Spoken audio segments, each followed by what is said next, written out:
bien de qué se trata, de dónde vienen, cuál es la logística que hay y las relaciones entre todas estas empresas, proveedores y todo eso. Yo les recomiendo que ustedes se posicionen en una empresa como diseñadores. Supongamos, podría ser un estudio de diseño o ser parte de un laboratorio de diseño dentro de la empresa. Entonces, desde ahí, generar esta estrategia de ustedes. ¿Qué proveedores les convendría, de acuerdo a dónde está localizada la empresa fabricante, evitando, digamos, transporte, logísticas costosas, pero que sí quede manifestado de forma clara y explícita quiénes son, dónde están ubicados y cuáles son los componentes que les proveen? ¿Alguna pregunta?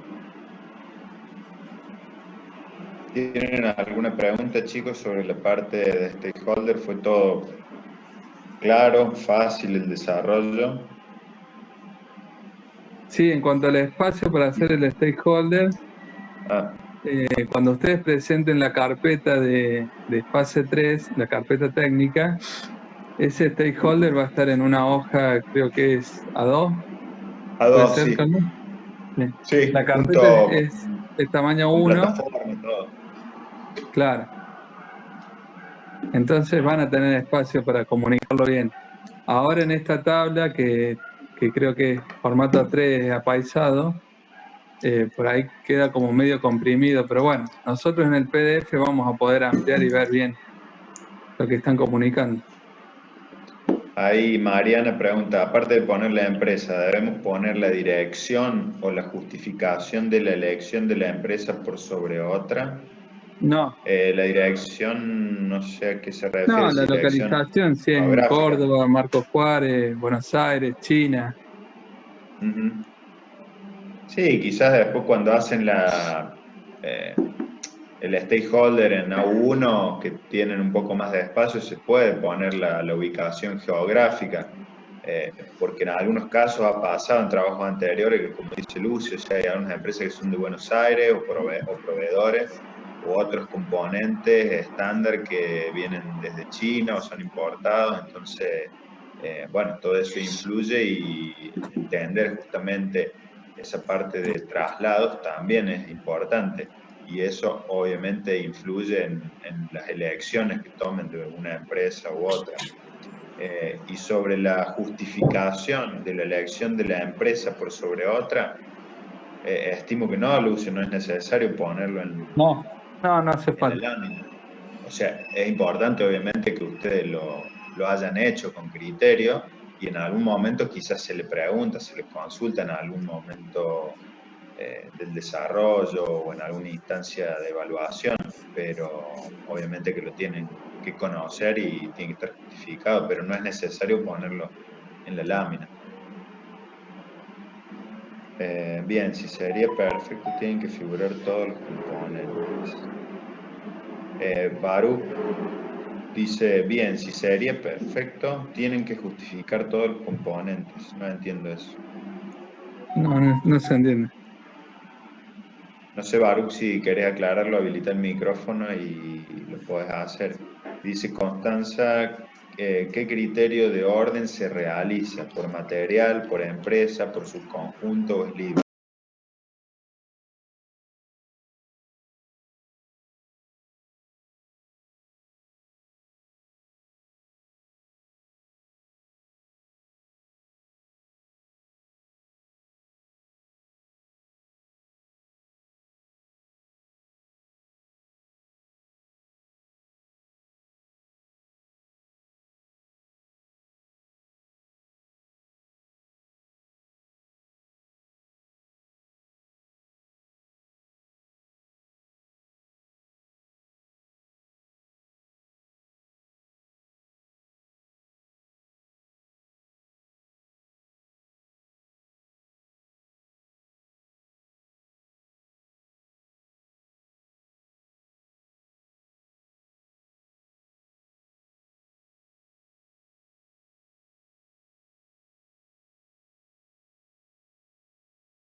si la producción es grande.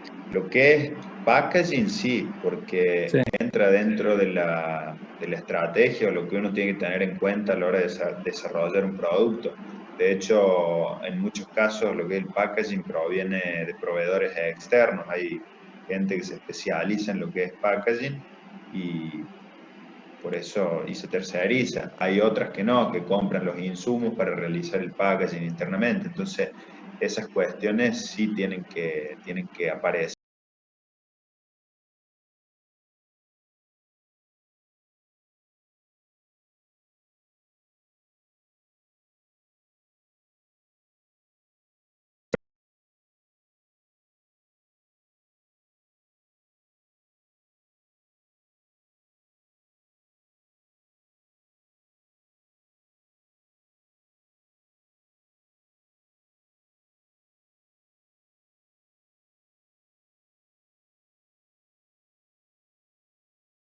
A la hora de calcular el costo por pieza más el proceso de DPM. En nuestro caso es inyección de plástico. ¿Cómo podemos tener un cálculo aproximado de los moldes y la hora y a la hora de dividirlo por la cantidad de piezas si tenemos en cuenta otros costos de la fábrica? Bien. El año pasado varios grupos lo que hacían era mandar a cotizar a China. Hacían la cotización de matrices, de moldes, dispositivos. Hay algunas aplicaciones online que ustedes pueden cargar incluso el archivo y les calcula la cantidad de material que lleva, el tiempo de inyección, el tipo de material también, y todo eso les saca un aproximado de lo que sería tanto la pieza, el costo de pieza, el tiempo que tarda la pieza en inyectarse y el costo de matricería. Pero si Esa no, es es una consultar opción. a matricero, Claro, claro. claro, esa es una opción, consultando afuera y si no también en Córdoba o en Buenos Aires, Rosario, todo lo que es inyección. Y bueno, ver en situaciones normales, por ahí hay empresas que son abiertas y nos brindan esas respuestas y otras que por ahí son un poco más difíciles. En esta situación, la verdad que no sabría decirle, pero bueno, uno no pierde nada con hacer un mail, contactar o hablar por teléfono, probar a recabar esa información de industrias nacionales. Sí, Después la Emilio idea es Fischer que, dice la idea Dale. es, en esta instancia de fase 3, no de fase 3, ya de trabajo final, en instancias previas a ser profesional, es de que generen toda esta gestión, esta logística, y que traten de contactarse con gente, generar vínculos, más allá de que este producto sea factible o no, que salga a la calle, que sea viable. Es una aproximación a la realidad. Entonces, esta gestión la tienen que hacer de algún modo. No puede ser un invento porque aparte nos damos cuenta. ¿Qué dice Emilia? Emilia, mi consulta, ¿cómo prever la cantidad de tiradas, pieza o el tiempo que dura una matriz para rotomoldeo de una pieza de gran volumen? Lo mismo que antes, contactando a alguien que realice rotomoldeo e inclusive ya con una imagen, con medidas generales, ya alguien, una empresa que hace rotomoldeo te dice el tiempo que puede llegar a durar el molde, si va a ser molde en chapa o en aluminio o en otro material. Y la cantidad de tirada piezas, cómo prever la cantidad de tiradas. Bueno, creo que es referido a lo mismo. ¿Cuánto va a durar ese molde? ¿1000 piezas, 2000, 10.000, las que sean? De esa manera. Sí, o si es el ciclo de producción, en rotomoldeo los tiempos son largos y ahí les calcularán, les dirán de acuerdo al volumen cuántas piezas por día puedes sacar o por hora. Claro, por eso es importante en muchos casos la serie de producción relacionada al proceso y demás, porque quizás nosotros estamos previendo una serie de producción elevada, con procesos lentos, y bueno, entonces o tenemos que cambiar proceso o tenemos que prever más matrices para una misma pieza, en el caso de procesos lentos como puede llegar a ser el roto moldeo. Emilia, ¿se entiende? Sí, creo que sí.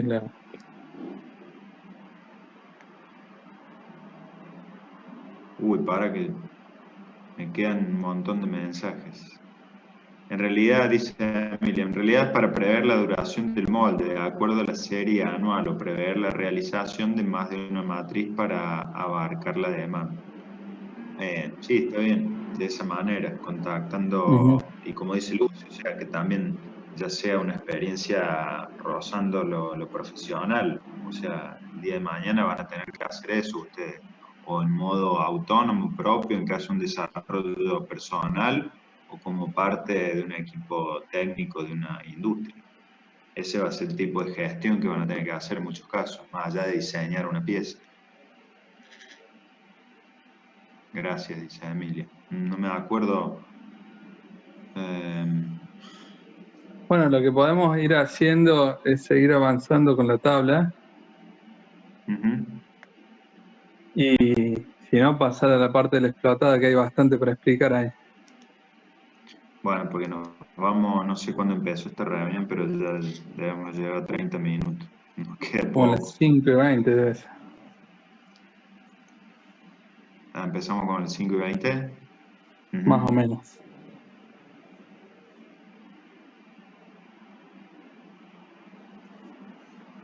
Bueno. Eh, ¿Querés seguir entonces, Lucio, con lo de Vamos con la explotada, la designación de componentes. bueno, lo de la tabla, los costos, eso lo dejamos para otro momento? Y es más o menos lo que respondimos recién. ¿Qué otra Ujú. pregunta había? Bueno, lo de los costos. Eh, Los costos incluyen mano de obra, sí, el material, la mano de obra y el herramienta, la matricería que tenga. Después acá Lucía Martí dice, nosotros tenemos un subconjunto, tablero neumático y electrónico, que viene ya ensamblado. ¿Debemos especificar cada componente en el cuadro?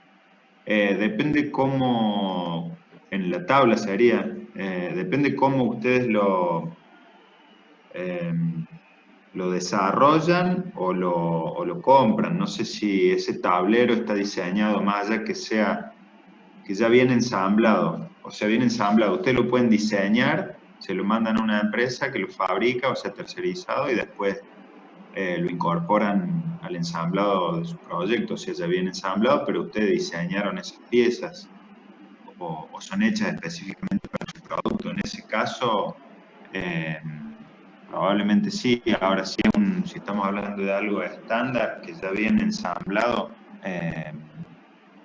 traería como, sería una pieza, un componente. Sí. Ahí preguntan si el producto utiliza software, ¿cómo lo pone en la tabla? Y es un proveedor, el que desarrolla el software es un proveedor más que tienen que colocarlo. Igual que la gente, ustedes en el DPA plantearon que hay empresas que van a hacer reciclaje o recuperación de componentes o partes. Eso tiene que aparecer también en el stakeholder. Y en el cuadro, lo tienen que, o sea, no va como un elemento físico, sino queda marcado ya en el stakeholder. ¿Qué dice Mariano?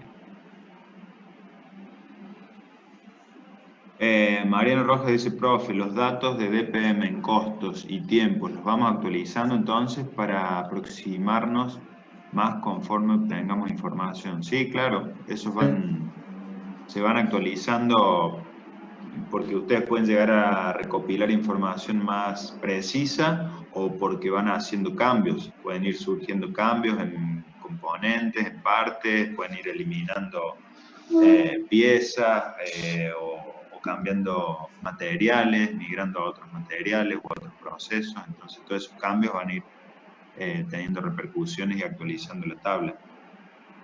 Otro consejo es que los datos que vayan obteniendo, que digamos, que lo conviertan en dólares y los mantengan así, porque si no después se les desactualiza. Más lo que pasa acá en Argentina, o bueno, ahora como que están todas las bolsas en quiebra, está bueno tener una moneda de referencia un poco más estable que el peso nuestro. Después ahí Mariana consulta, dice, yo tengo dentro de mi producto líquido formol. ¿Cómo debería mencionarlo? ¿Como pieza, como insumo? Lo puse como estandarizado para sumar el costo y peso y demás, pero no estoy segura si está bien. Formol dentro del producto. ¿Y es un insumo, o sea, se consume? Claro, Si es un depende de insumo, qué es lo que pasa. puede aparecer como algo estándar. Si querés, Lucio, vamos a la codificación porque quedan 10 minutos. No sé, es algo que después hagamos otra reunión más, pero Bueno, no si sé cuál hace es la falta, idea. agregamos un poco más. O sea, no digo Bueno, otros 40 minutos más, pero por ahí otros 10 o 15, no sé. bueno, No sé, ustedes, ¿qué opinan? veamos la codificación. La codificación, bueno, yo tengo abierto acá el Word, creo que se ve, chicos, Sí, el Word, la guía. Ah, vos también lo ves. sí. ¿Se ve? Bien. ¿Y qué decir? Está claro, hicimos cuadros, mapas, estuvieron las chicas adscriptas elaborando un montón para que se entienda. Por ahí, ¿qué es un componente tipificado estándar interno? ¿Se dan cuenta bien? ¿O aclaramos algo de eso? Diferenciar conjuntos de subconjuntos. Esto tiene que estar bien claro para cuando empiecen a desarrollar la explotada que quede bien organizado.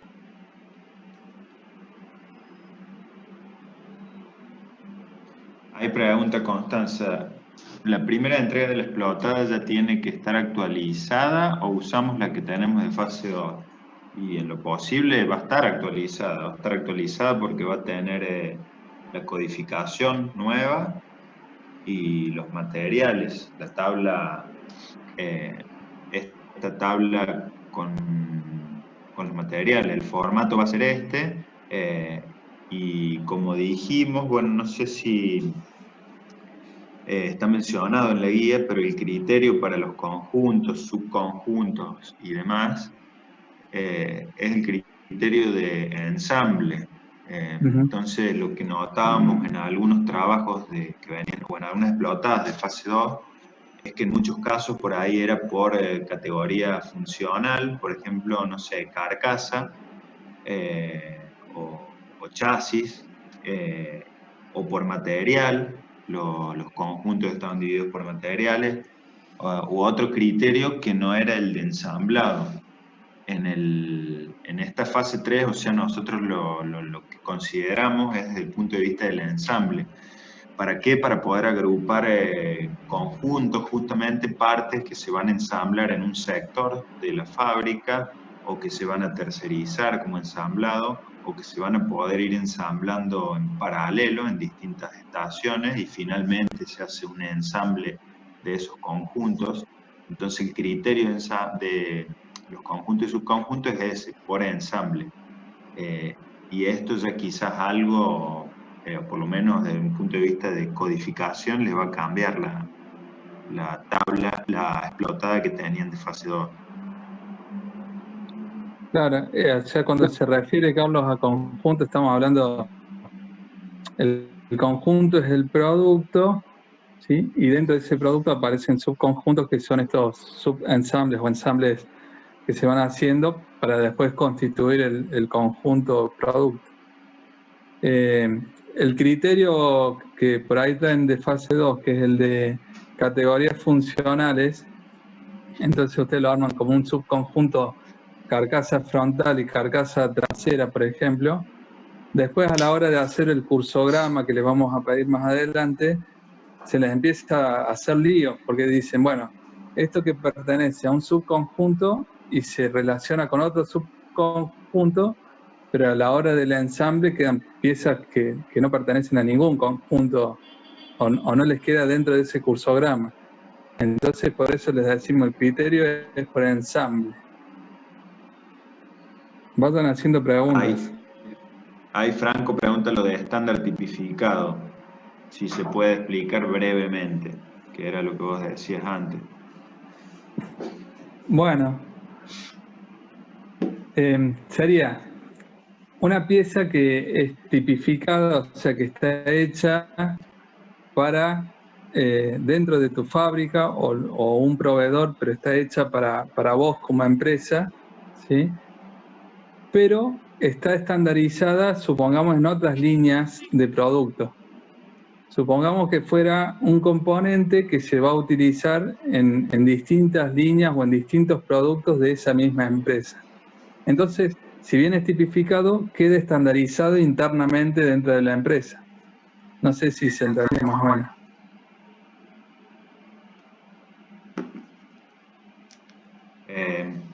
Sí, profe, bien. dicen, Franco, ¿entendió? Perfecto, Maxi. A ello le respondí a una chica que preguntaba por una estructura de caños curvados soldados, si cuenta como un preensamble o sería una pieza, un componente, es una pieza, porque se considera una única pieza unida. Para una cuestión Eso, que es estructura. sí, permíteme, Carlos, que interrumpo ahí en esa parte de la estructura que son de piezas soldadas. Sí. Supongamos una estructura de caños soldados. Por ahora a lo mejor les hace ruido en esto de la explotada, si va explotado o no. ¿Qué pasa? Nosotros esas partes que hacen a la estructura soldada la vamos a ver luego cuando hagan el plano de pieza. Ahí sí vamos a ver con cuántos pedacitos de caño está constituida esa estructura, y también le vamos a hacer el desarrollo en la unidad funcional C. Les vamos a hacer un desarrollo del caño de 6 metros, cuántas partes sacan de ahí para generar un producto. O sea, cómo van a optimizar ese caño para sacar las piezas o las estructuras que tienen que hacer. Por eso, ahora lo toman solamente para la explotada como una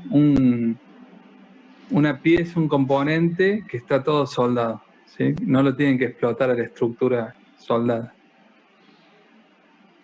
Después acá Fabián pregunta, referido a las piezas estándar y tipificadas, la guía dice se enumeran por separado comenzando en cada nuevo subconjunto.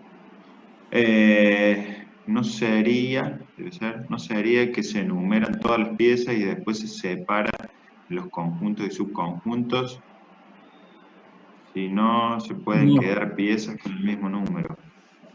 No, porque el número se va a poder repetir, el número. El 001 se va a repetir tanto pero para va a ser las de de otro estándar, subconjunto. claro, pero van a pertenecer a otro subconjunto, otro conjunto, en el caso que pertenezca a otra parte.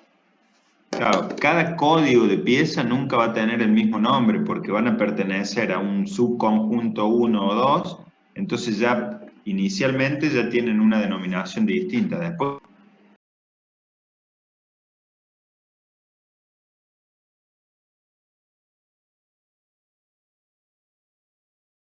Hizo Alicia Pizuela, que ella es, digamos, la asesora en la parte textil, y ahí va a estar explicado, porque eso lo tienen que hacer a través de fichas técnicas para la parte de documentación técnica.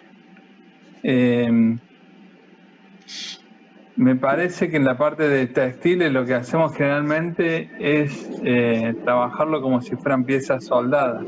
¿Bien?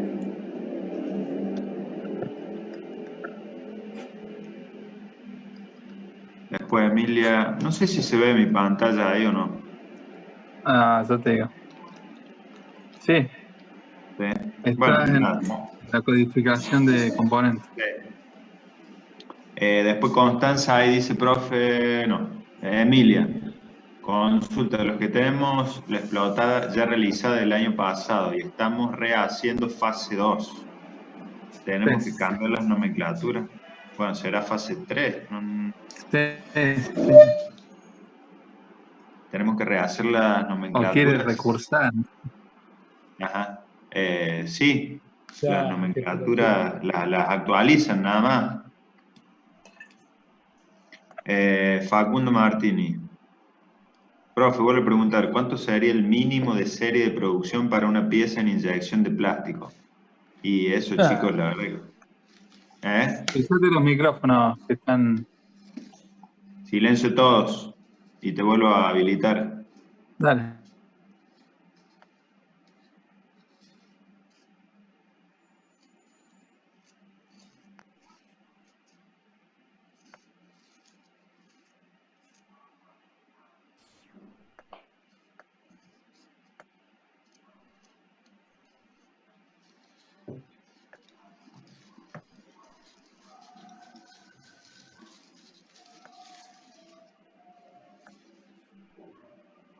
Lucio, ¿estás? Sí, sí, estoy. Sí, mandando una transferencia, si no, no como. Si no me mandan la comida, primero Ah, tengo que pagar. ujú. Qué loco todo esto, ¿no? La verdad que sí. No, ahí preguntaba Facundo lo de la serie de producción. ¿Cuánto sería el mínimo de serie de producción para una pieza de inyección?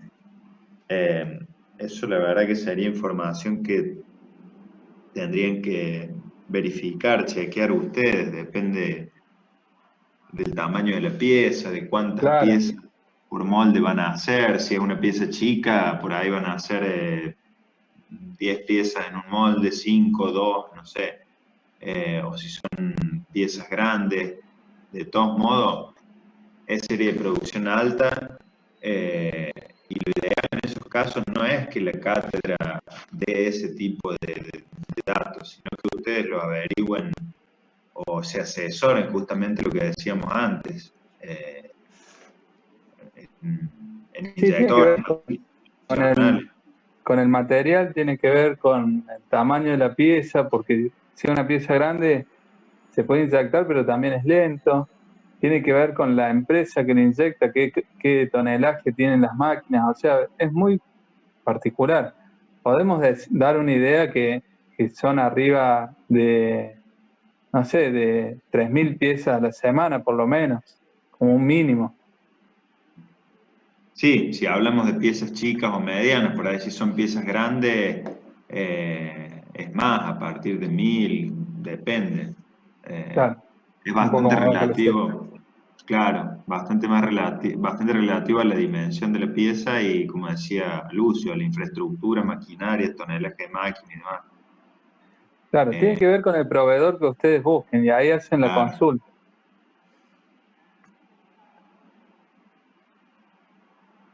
Después va a haber otras preguntas, porque Emile Film.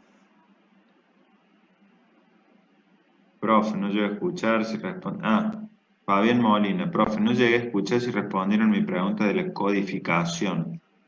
¿Cuál era? Eh, no me acuerdo cuál era.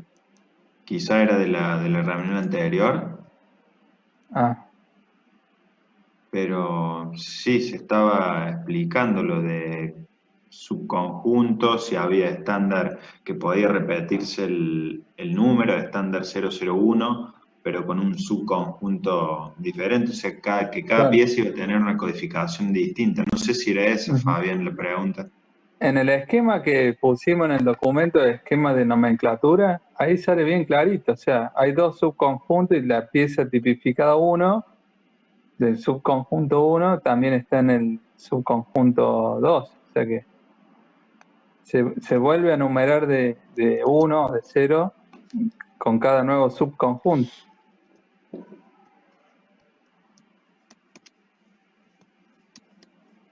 Después si se justifica o no la serie de producción, que por ahí ponía, no me acuerdo si era Facundo, que en nuestro caso no, cuando ustedes analicen el mercado potencial, ¿sí? O vean los productos de la plataforma, seguramente a lo mejor pueden ampliar la serie de producción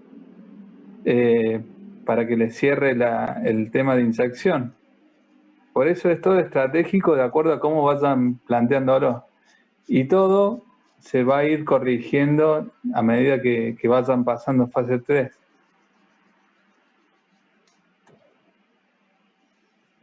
Después, bueno, Hipólito Angeloni dice, tenía una consulta sobre lo de la coinyección. ¿Qué nomenclatura le ponemos a los materiales? Nada, la genérica que figura acá no va a ser de coinyección, va a ser de inyección de termoplásticos.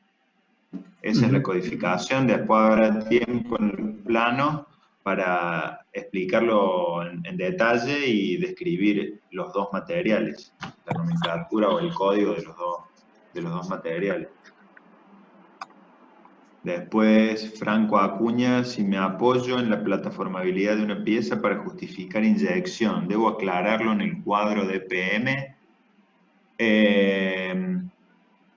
Sería conveniente que lo aclares, no sé si en el cuadro de PM, probablemente eso va a estar justificado Sí, en la el primera parte del DPA. cuadro lo puedes justificar. Y en el DPA también, en la estrategia. Claro, en el DPA va a estar en la parte de plataformabilidad con la estrategia y después cuando hagamos el stakeholder en A1 también va a aparecer la plataforma y ahí se va a ver también. Bien, en la explotada también tienen un pequeño recuadro donde aclaran qué conjunto es, cuál es su función, y después les pregunta la serie de producción si es por día, por año, por mes, y ahí pueden aclarar también que corresponde también en ciertos componentes una serie más grande por producto Claro. o componente de plataforma. Pieza plataformable o pieza perteneciente a plataforma de producto, entonces aclararlo de alguna forma para que se entienda y se justifique por la serie. Está bien. Se pueden proponer nuevos códigos de procesos, por ejemplo, tengo costura industrial y soldadura por radiofrecuencia y no sé sino qué Sí, estaba en código. la parte de abajo. Creo que está todo eso, ¿no? En la parte de abajo de la ficha. Costura plasma, no, corte plasma, costura térmica, costura con hilo, costura térmica, radiofrecuencia, que es lo que decía, no, Es proceso. térmica, claro, sí. La radiofrecuencia mueve las moléculas y se suelda. Claro, por eso acá está Guadalupe, preguntaba. Ahí está el código Guadalupe, perfecto. Todavía hay gente que se agrega y los agregamos.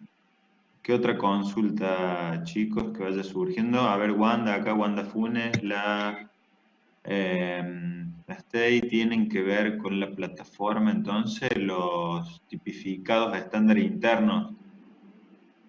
Y puede o no, en algunos casos, las piezas tipificadas internas sí se repiten en otros productos o están pensadas y desarrolladas justamente para otros productos, entonces sí tiene que ver con lo de plataforma, pero en algunos casos es una pieza o un componente que se repite solamente en un producto. Entonces, puede o no tener que ver con la plataforma. En la mayoría de las veces tiene que ver con plataforma y es ahí donde tenemos que tratar de hacer mayor hincapié nosotros y desarrollar piezas justamente pensando esa plataformabilidad y no tanto a un único producto o objeto. Corte CNC tampoco tiene código, dice Franco.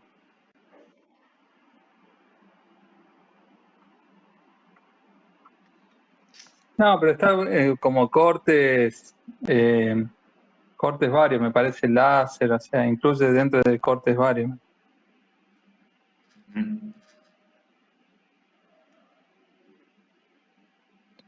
Después Matías Chaile dice, en relación a la plataforma, ¿hay que describir una estrategia de venta, mercado o solo se muestra lo que se plataforma y características de productos derivados por plataforma? No sé si se entiende la pregunta o me enredé. No, está bien, se entiende. Sí, van a describir una estrategia y dentro de esa estrategia, bueno, tendrá o no relación con el mercado. Hay que ver si es un mercado, o sea, si van a usar parte inclusive de los stakeholders como red comercial que ya poseen, o van a tener que generar una diferente, nueva. Eso también, o sea, lo van a tener que tener en cuenta y explicarlo sintéticamente en alguno de los apartados que hace referencia a lo de plataforma, sea en DPA, en el cuadro que ya hicimos, o cuando veamos en los stakeholders, dentro de los stakeholders, en la A1, que se va a presentar más adelante, y cuando incluyen ahí lo de plataforma, bueno, también ponerlo.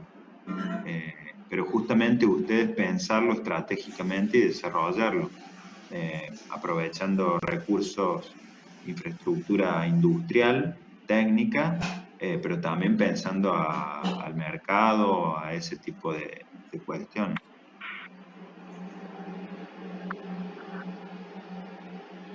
Lucio, ¿te queda alguna otra? No, acabo de comprar carne. ¡Vamos! Ah, estás con multitasking. Sí, borde asado me como. Sí, no, en bro. Matías Chaile, no sé si quedó claro.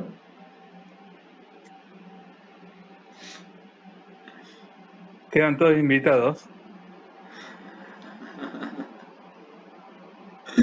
Dice que sí, Matías. Bueno, mejor. Fabián Molina, a la hora de volcarla la pieza que termina en dos conjuntos. En el cuadro del DPM, ¿debo poner los dos códigos que presenta la pieza? A la hora de volcar la pieza que termina en dos conjuntos. En el cuadro del DPM. No, en el cuadro, en la tabla de DPM, tienen el espacio para poner cada uno de los conjuntos y después los subconjuntos correspondientes. Si la pregunta es si tiene que hacer dos cuadros, sí. Claro. Se refiere a ver dónde está la tabla. Esa. Acá. Justamente, o sea, él decía por conjunto. Claro, Creo que era supongo que dice. por conjunto la pregunta. Que termina en dos conjuntos. O sea, es como este ejemplo, conjunto A y conjunto B. Sí, va a tener que dividir la tabla o hacer dos tablas. La del conjunto A y la del conjunto B. No sé si era esa la pregunta, Fabián.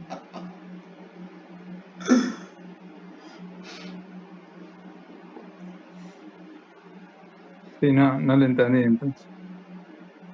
Lo Fabián. de FDM que están preguntando, que es lo ¿Qué de cosa? impresión 3D, no se cuenta como un proceso de manufactura para productos, porque son para hacer prototipos, no sirven para, o maquetas, no sirve para una pieza funcional, digamos, que tenga una vida útil recomendable o que asegure su funcionamiento en todo el ciclo de vida.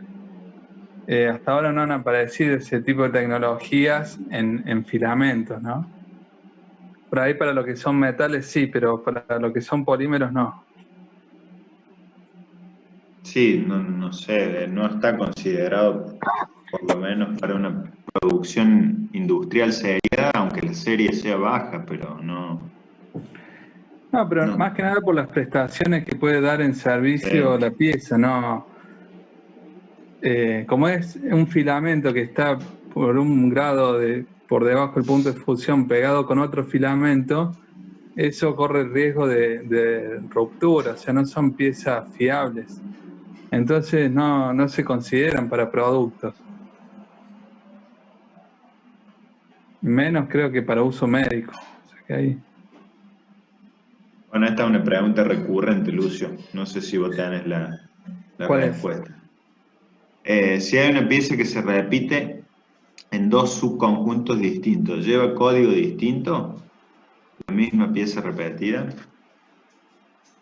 No, una vez que se la asigna en un conjunto o en un subconjunto, ya queda con esa designación. Ya queda bautizada. Claro. Lo que puede aparecer es como, a lo mejor como tipificada estándar interna, si es que se repite también en otro conjunto o en otros productos. Claro, lo que dice él ya podría empezar a considerarse como tipificada interna, porque si se repite en un conjunto y en otro, bueno, ya estamos haciendo uso de ese elemento de una manera estándar para nosotros, para el Claro. desarrollo. Si es en dos conjuntos distintos, sí.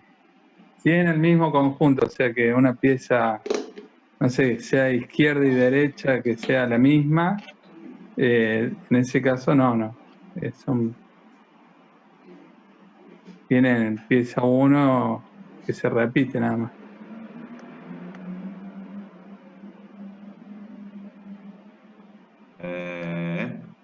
¿Alguna otra? A ver, me apareció otra Dice, en el por chat. ejemplo, de los tornillos que se repiten en distintos conjuntos, dijo, o subconjuntos. Subconjuntos. Ujú. No, por eso el tornillo ya va a quedar designado con el primer subconjunto que lo nominó, digamos, que lo designó. Acá Facundo Martini, creo que es el que hablaba de posición, o sea, de impresión 3D. Sí. Estamos hablando de 455 piezas por año. 455 por año unidades iniciales. El tema es que por la morfología que tiene dichas piezas, no hay procesos de baja escala de producción que nos permitan esa versatilidad y utilizar inyección inviable por el costo final que resultaría. No sé, Hay que ahí, ver la pieza, claro, pero pero no. ahí tienen que explorar todas las posibilidades, o sea, aunque sea para baja serie, bueno, quizás algún tipo de fundición de aluminio, no sé, o sea, hacer Modelo algún perdido, hay que ver. modelo perdido, pero, Mecanizado. claro, habría que ver bien, y si no, hay que empezar a rediseñar la pieza para tratar de hacerla por alguno de esos procesos industriales para series bajas. Claro, si es muy Pero, compleja la pieza, lo que se puede hacer es descomponerla en más piezas para que se puedan fabricar por procesos más simples. Pero no recomendamos, o sea, lo desalentamos de todas formas a que utilicen impresión 3D en producto. no es por una cuestión de la cátedra que no quiera usarlo, es que en la industria, o sea, pensar a una producción seriada con impresión 3D, hoy por hoy al menos no es factible, por una cuestión de costo y por una cuestión, como decía Lucio, de prestaciones de las piezas. Ahí alguien preguntaba lo del vulcanizado de caucho, que quizás no está en la nomenclatura. Debe haber Creo que aparece el material, pero claro, no salen los prensados, me parece que puede salir como lo más próximo.